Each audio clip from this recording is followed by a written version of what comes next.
Hindi ba nahihiya ang mga bangag nito mga kababayan? O tingnan nyo, si VP Inday Sara Duterte mga kababayan na ang sabi ng mga bangag. Kaunti na lang daw ang supporter dahil mas marami daw pro Marcos mga kababayan. Pero kabaliktaran ata mga kababayan ang nakikita natin sa aktwal na senaryo mga kababayan. Dahil dinudumog pa rin si VP Sara Duterte At kitang-kita natin mga kababayan na mahal siya ng mga tao. Masayang-masaya ang mga tao sa kanya. At yan pa ang ipapa-impeach sila. Sisipain sa pwesto mga kababayan dahil threat sa 2028 at gusto nilang i-eliminate. Samantalang si BBM mga kababayan, ang kanyang napala ay mura galing sa taong bayan. Panoorin niyo po ha. Kinantahan si BBM mga kababayan ng random na tao. At kawawa po itong Ali mga kababayan. Malamang wala na itong makain dahil sa krisis ng buhay ngayon dahil kay BBM.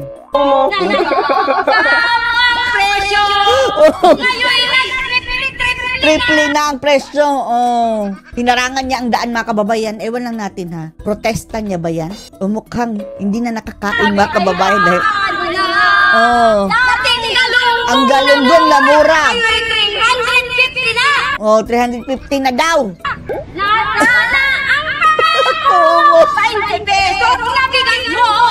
BBM, 20 pesos bigas mo. Isang mo na doon.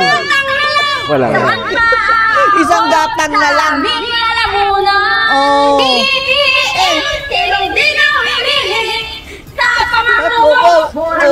Bahala ka dyan. Nabigas na 20. Mga kababayan. Samantalang si VP Inday mga kababayan, tingnan nyo ang kaibahan ha. Ang reaksyon ng mga tao. Mga tao mga kababayan, tuwang-tuwa ang matanda mga kababayan. Nakita lang si Sara Duterte. Nagbibenta pa yan ng walis mga kababayan ha. Nakisiksik doon sa mga taong gustong makita si Sara.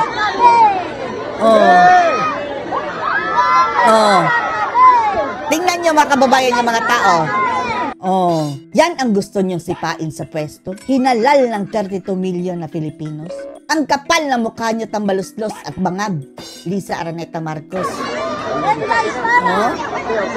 Talagang magkakagulo mga kababayan kapag si VP Sara ay sisipain, mai-impeach na mga bangag na iyan. Tingnan nyo. Hindi pa yan in-announce mga kababayan ha. Biglaan lang yan.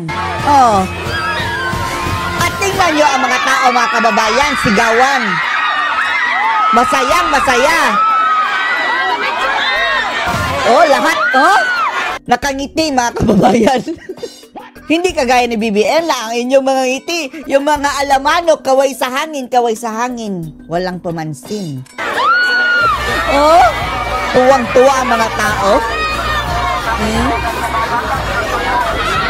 Tingnan nyo na lang, pati yung sa bintana, mga kababayan, na puno. Dumungaw kay Sara Duterte. At yan ang inyong ipapatalsik sa pwesto. Kapal lang mukha nyo, mga bangag.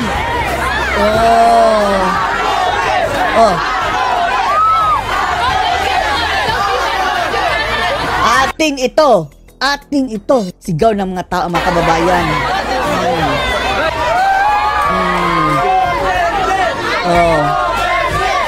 BBM! Papangan!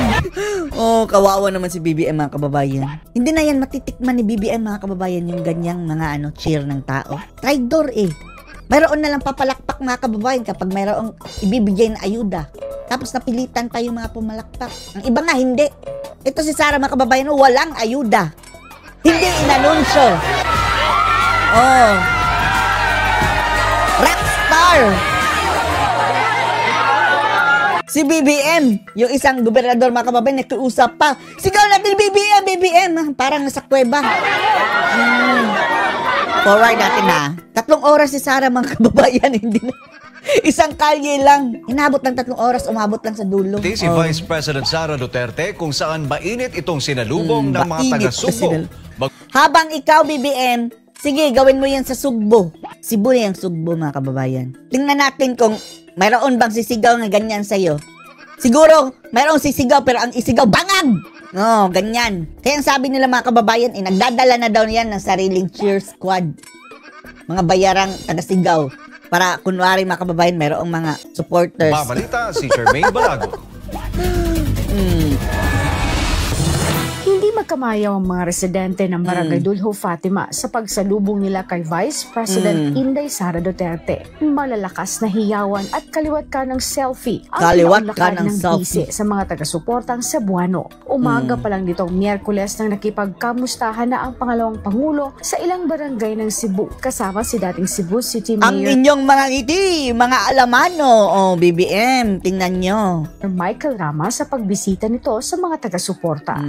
Mao ganin ang kinahanglan jud ko mo ani kay Kaya nga, kailangan talaga akong pumunta dito. kinahanglan jud ko magpasalamat. Kailangan talaga akong magpasalamat. Sa tingin natin mga kababayan, naglilibot na si Sara para kumuha ng suporta sa mga tao mga kababayan para sa paparating niya na impeachment. Para ipamukha dito sa mga buhaya mga kababayan na ako ang gusto niyong ipa-impeach. Tingnan nyo, ito mga taong nasa likuran ko. Na sa mga Cebuano, isip po sa pod ka Cebuana no, ang mga kagikan sa ako ang inahan ug amahan na gikan sa Cebu, gikan sa Tuburan, gikan sa Danau, lain pang mga municipalities sa diri sa Cebu. Mao nang kinahanglan jud nga personal Kailangan. ko nga magpakita sa ilaha ug magpasalamat sa mga Cebuano. Good job, Sara. Layo ni VP Sara na magpasalamat sa mga Cebuanong mainit pa rin ang pagsuporta at nagtitiwala sa Ano sabi ng survey ni Bangag mga kababayan? Kaunti na lang daw ang mga pro-Duterte. office of the Vice President. Una nitong dinala 20% na lang daw mga kababayan. Diyos upang mio! palad ang mga taga-barangay Ermita at ng kinahapunan sinundan ng mga taga-barangay Dulho Fatima. Halos hindi na madaanan ang pangunahing kalsada ng barangay Inabutan ng gabi mga kababayan, daig pa ang mayroong fiesta. Samantala si BBM mga kababayan, parang mayroong curfew. Ang mga tao, walang pakialam. Parang may pandemic pa rin mga kababayan, yung social distancing. Dulho Fatima na inukupan na ng mga nag-aantay na residente sa pagdaan nito. Pati mga bata, mga kababayan, At kilala ang Vice Presidente at Kilala si VP Sara mga kababayan, pati mga bata. Samantalang ang mga bata mga kababayan, ang pagkakakilala na ni BBM ay bangag. nakipag-selfie na rin. Halos lahat ng senior citizen na nag-abang sa mga kalsadang dadaanan ni VP Sara ay nakakuha ng pagkakataong makalapit at makausap ito. Inabangan si Sara. Salamat po kay Mayor Mike Rama, Vice Mayor Dodon Antiveros, sa ato ang mga konsehal sa North o Nagpapasalamat siya mga kababayan. Sa ilahang partido. Kay Mayor Rama. Kay gidawat ko nila. So, Sa pagtanggap sa kanya mga kababayan. akong plataporma nga mulakaw dinhi para magpasalamat. Mayroon siya plataforma na pumunta dyan para magpasalamat. Panangkot sa ilahang pagpangampanya. Tinulungan na rin niya mga kababayan si Rama sa pangangampanya. Halos magdadalawang Iboto niya si Rama ha. metro ang haba ng kanyang nilakad at bawat sulok ay may nag-aabang na taga-suporta na nagnanais na makamayan man lang ang pangalawang Pangulo. Bantayan niyo ha, baka may mambabarang dyan. Mabarang na naman si Sara Duterte mga kababayan. Sa mga sumusunod Pinadala ng sabi niya, taga Ilocos daw na mambabarang ang pinadala sa kanya. baka lang. hopefully, available lang ako ang schedule and Hopefully. makatambong ko sa Available siya mga kababayan at makadalo siya sa mga rally-rally. uban pag-rallies. Sa kabilang banda sa panayam kay VP Sara patungkol Pati sa mga utos bata ng mga kababayan, tuwang-tuwa. Grabe. Suprema dapat mag-comment Daig pa ang artista mga kababayan.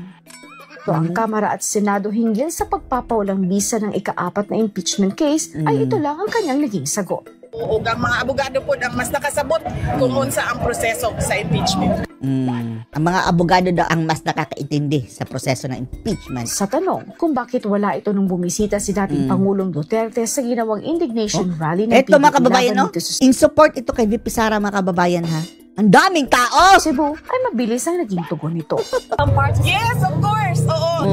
I-promise ko ni kay Mayor Mike kaniadto noon nagbisita kog Cebu pero wala ko nagkapanahon Sige, mayroon pa namang next time. Next time. uban sa ilaha. So nag-promise no sa iyaha nga mubalik ko o buhat check schedule. Para Wow. sa ilahang pundo Oh. kaya ningon ko nga muban ko sa ilaha. Eto na mga kababayan. Yan ang gusto Tala natin. sa halos 3 oras na paglilibot ni VP Sara sa nasabing barangay. O inabot ng 3 oras mga kababayan. Kapansin-pansin, nawala ang presensya ng kapulisan na sumabay sa isinagawang handshaking para magbigay seguridad. Oh, hindi binagyan ng mga PNP personnel mga kababayan ng bangag. Mio. Di ba? Dapat kailangan nila i-secure ang Vice President mga kababayan dahil successor yan eh.